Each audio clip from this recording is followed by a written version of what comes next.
नमस्कार प्यारे बच्चों, आपकी अपनी कोचिंग सुमन हिंदी क्लास में आपका हार्दिक अभिनंदन है। आज मैं यूपीपी री एग्जाम पुलिस के लिए हिंदी के 25 अति महत्वपूर्ण प्रश्न लेकर आपके समक्ष उपस्थित हूँ।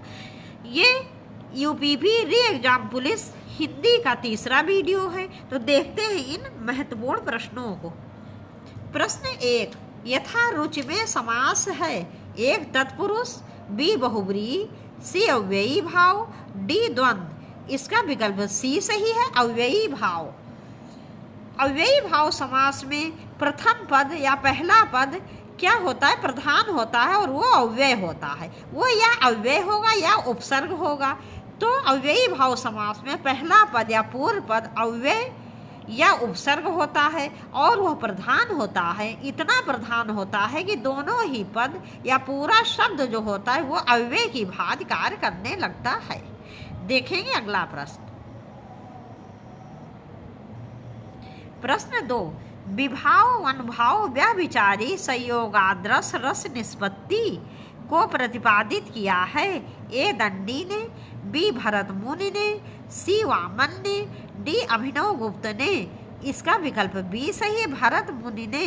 भरत मुनि के अनुसार विभाव अनुभाव और व्याभिचारी भावों के संयोग से रस की निष्पत्ति होती है। इन्होंने स्थायी भाव को मान्यता नहीं दी है। देखेंगे अगला प्रश्न। प्रश्न 3, अनुष्टुप है।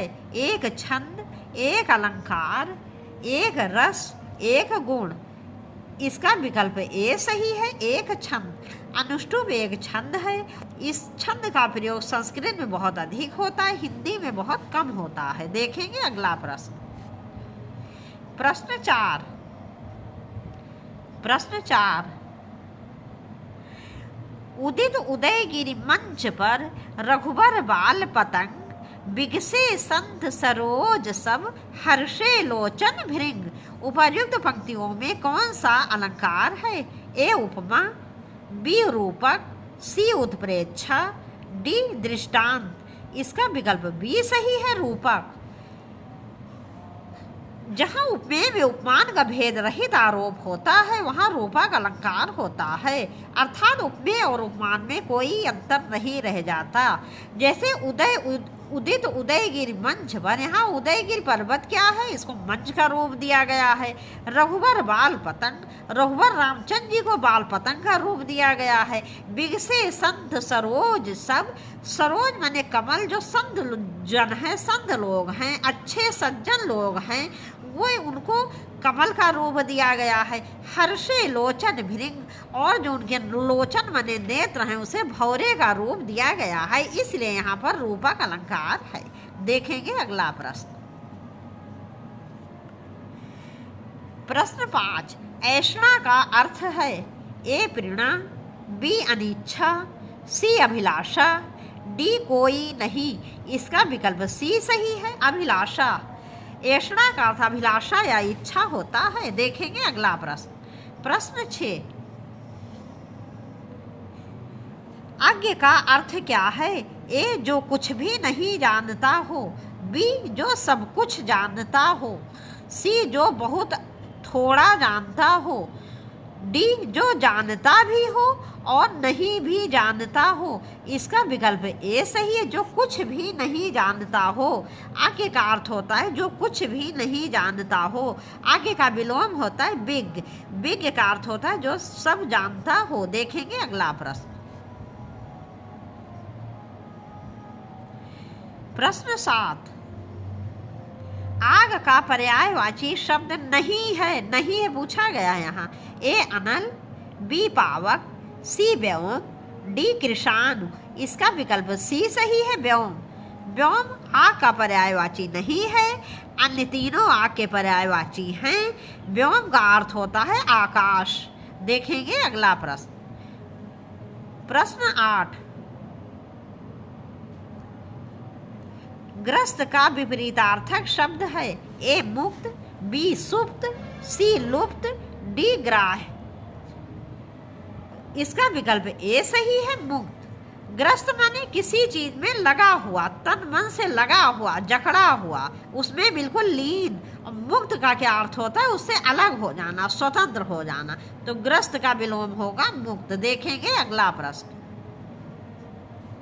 प्रश्न 9, आंख में गड़ना मुहावरे का अर्थ है? ए गौर से देखना, बी मन में खटकना, सी सहन ना कर पाना, डी वस्तु को पाने की उत्कृष्ट लालसा। इसका विकल्प डी सही है, वस्तु को पाने की उत्कृष्ट लालसा। जैसे कोई चीज़ आपको बहुत पसंद आ गई तो और उसको आप बस किसी भी स्थिति में उसे पाना चाहते हैं, तो यही होता है आँख में गड़ना। मतलब किसी वस्तु का बहुत अधिक, किसी वस्तु का पसंद आ जाना, उसे पाने की तीव्र इच्छा या उत्कृष्ट लालसा। देखेंगे अगला प्रश्न। प्रश्न 10, अधोलिखित में से तद्भव शब्द है? ए प्रत्यभिज्ञान, बी परिधान, सी पिटक, डी पिटारा। इसका विकल्प डी सही है, पिटारा। देखेंगे अगला प्रश्न। प्रश्न 11, किस शब्द की वर्तनी शुद्ध है? ए आधीन, बी व्यवहारिक, सी मिष्ठान, डी अत्यधिक। इसका विकल्प डी सही है, अत्यधिक। यहाँ अधिक मूल शब्द है, अति उपसर्ग लग गया तो शब्द बना अत्यधिक। अन्य विकल्प देख लेते हैं। विकल्प ए में आधीन कोई शब्द नहीं होता, शब्द होता है अधीन। क्या होता है? अधीन। यहाँ बड़ा आ नहीं रहेगा, छोटा आ रहेगा। व्यवहारिक कोई शब्द नहीं होता, शब्द होता है व्यावहारिक। यहाँ पे आ की मात्रा रहेगी, शब्द होगा व्यावहारिक। मिष्ठान कोई शब्द नहीं होता, शब्द होता है मिष्टान। मतलब ठा की जगह टा रहेगा, मिष्टान। देखेंगे अगला प्रश्न।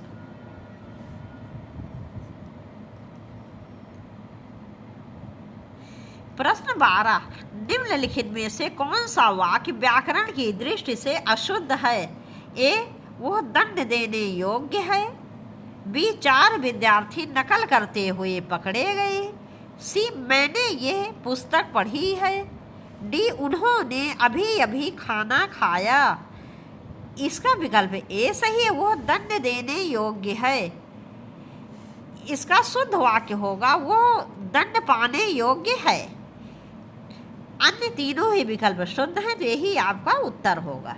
देखेंगे अगला प्रश्न। प्रश्न 13, शब्द युग पर्यंत पर्यक के सही अर्थभेद का चयन कीजिए। ए तड़ कीचड़, बी तक पलंग, सी पर्याप्त पलंग, डी समृद्ध पीड़क। इसका विकल्प बी सही है। पर्यंत का अर्थ होता है तक और पर्यक का अर्थ होता है पलंग। देखेंगे अगला प्रश्न। प्रश्न 14, भवन भुवन का सही युग्म है? ए संसार घर, बी मकान संसार, सी जग सदन, डी गृह महल। इसका विकल्प बी सही है। भवन का अर्थ होता है मकान और भुवन का अर्थ होता है संसार या तीनों लोक। देखेंगे अगला प्रश्न। प्रश्न 15, हिंदी किस शब्द से बना है? ए हिंद, बी हिंदुई, सी सिंधु, डी हिंदू। इसका विकल्प सी सही है, सिंधु। हिंदी सिंधु शब्द से बना हुआ है। ये कैसे? जैसे कि हिंदी जो है ये फारसी भाषा का शब्द है। जैसे कि पहले व्यापार जो है वो केवल जल मार्ग पर निर्भर था, अभी भी अधिकतर व्यापार जल मार्ग पर ही आश्रित है, लेकिन प्राचीन काल में केवल जल मार्ग से ही व्यापार होता था। पहले हमारा देश भारत जो था वो बहुत बड़ा था, तो बीच में सिंधु नदी बहती थी और सिंधु नदी के उस पार ईरान देश था और इस पार भारत था। दोनों के व्यापारिक संबंध बहुत अच्छे थे। तो ये सा को जो सिंधु है, सा को फारसी में क्या कहा जाता है? भाई ईरान में क्या बोली जाएगी? फारसी बोली जाएगी। तो सा को हा बोला जाता था। तो इसी तरह से जो सिंधु के नाम पर वो सिंधु को हिंदू कहने लगे। तो इसी तरह से फिर ओ की जो मात्रा थी वो हट गई तो शब्द बना हिंद, और इस तरह बड़ी ई की मात्रा लग गई तो शब्द बना हिंदी। इस तरह हिंदी शब्द सिंधु से बना हुआ है। देखेंगे अगला प्रश्न। प्रश्न 16। प्रश्न 16, बहराइच सुल्तानपुर रायबरेली किस बोली के क्षेत्र हैं? बहराइच सुल्तानपुर रायबरेली किस बोली के क्षेत्र हैं?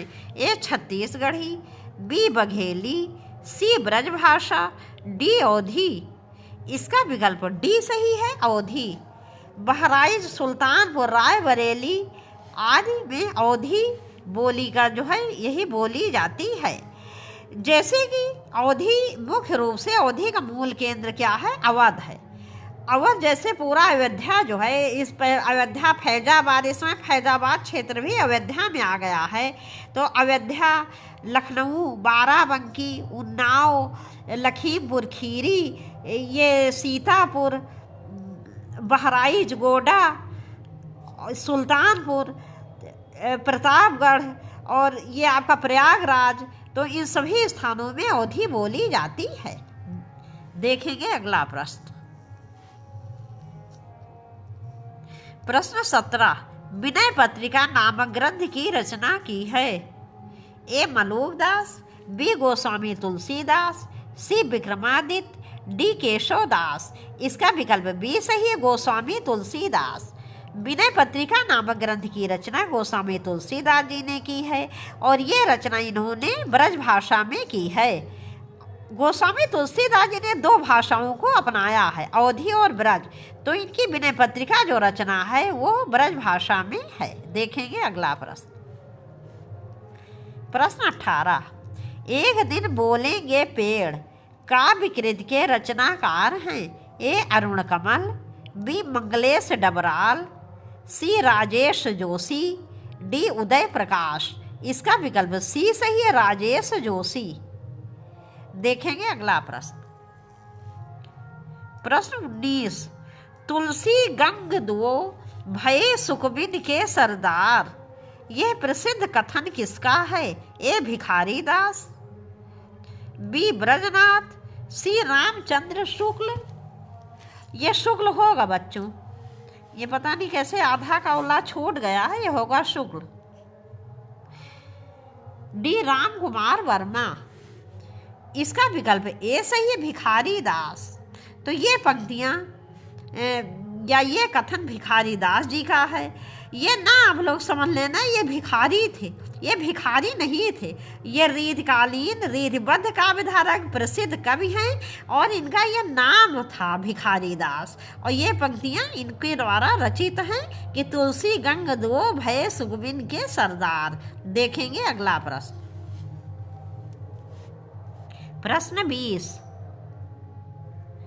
प्रश्न 20 गारसा दातासी के इतिहास ग्रंथ द लिटरेच्योर एंदुई ए हिंदुस्तानी।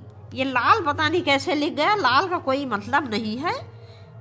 इस ग्रंथ का नाम है द लिटरेच्योर एंदुई ए हिंदुस्तानी का दूसरा संस्करण कब प्रकाशित हुआ? ये प्रकाशित होगा बच्चों, ये थोड़ी टाइपिंग की मिस्टेक हो गई तो मैं एक बार फिर से इसको रिपीट कर दे रही हूँ इस प्रश्न को। गारसा द तासी के इतिहास ग्रंथ द लिटरेच्योर एंदुई ए हिंदुस्तानी का दूसरा संस्करण कब प्रकाशित हुआ था? ए 1848 ईस्वी, बी 1868 ईस्वी, सी 1871 ईस्वी, डी 1888 ईस्वी। इसका विकल्प सी सही है, 1871 ईस्वी। इसका पहला संस्करण प्रकाशित हुआ था 1839 ईस्वी में और दूसरा संस्करण 1871 ईस्वी में। अगला प्रश्न। प्रश्न 21 राजभाषा आयोग के प्रथम अध्यक्ष कौन थे? ए बाल गंगाधर तिलक, बी मुंशी आयंगर, सी बाल गंगाधर खेर, डी काका साहब कालेलकर। इसका विकल्प सी सही है, बाल गंगाधर खेर। अगला प्रश्न, प्रश्न 22, निम्नलिखित में से कौन तालव्य ध्वनि है? ए चा, बी पा, सी ला, डी हा। इसका विकल्प ए सही है, चा। जैसे स्पर्श व्यंजनों की संख्या कितनी है? 25। इनको 5 वर्गों में बांटा गया है और एक में 5 वर्ण हैं, तो 5 को 5 से जब आप मल्टीप्लाई कर दोगे तो क्या हो जाएगा? 25। तो स्पर्श व्यंजनों की संख्या 25 है। कवर्ग, चवर्ग, टवर्ग, तवर्ग, पवर्ग। तो चा जो है ये तालव्य ध्वनि है। चा, छा, जा, झा, या, ये क्या है? तालव्य ध्वनि है। देखेंगे अगला प्रश्न, प्रश्न 23, अंग्रेज किस भाषा का शब्द है? ए अंग्रेजी, बी फ्रेंच, सी पुर्तगाली, डी डच। इसका विकल्प बी सही है, फ्रेंच। अंग्रेज फ्रेंच भाषा का शब्द है। अगला प्रश्न,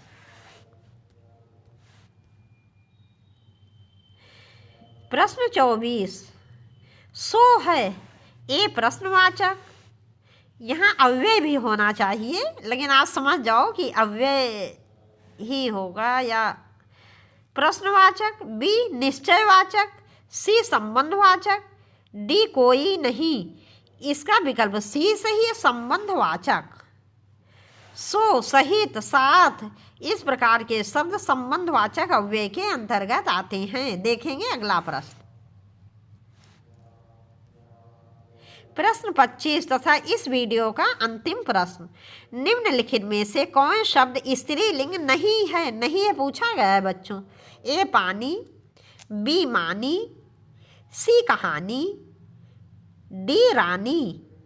इसका विकल्प ए सही है, पानी। यहाँ पानी शब्द पुल्लिंग है और अन्य तीनों ही स्त्रीलिंग हैं। इसको बोल के आप लोग देख लिया करो, पता चल जाएगा पुल्लिंग शब्द है या स्त्रीलिंग है।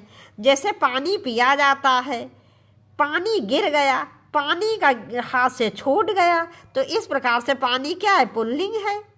जैसे कि गोदान प्रेमचंद जी की मानी जानी, या मतलब किसी आप कहानी का नाम ले लो, जैसे पूस की रात प्रेमचंद जी की जानी मानी कहानी है।